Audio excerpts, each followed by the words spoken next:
श्रीकृष्ण मथारे मयूरपंख कहीं थाए? श्रीकृष्ण मथारे थिबा मयूरपंख केवल सभा पाई नहीं, यह एक गभीर अर्थ नहीं थाए। मयूर हेउछि गर्वर प्रतीक।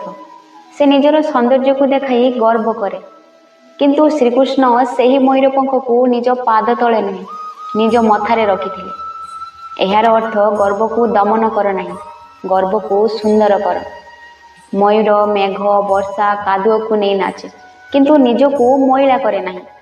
एहीपरि जीवन में जेते कष्ट थिले भी निज मन को पवित्र रखिबा, यह हेउछि मयूरपंखर शिखा।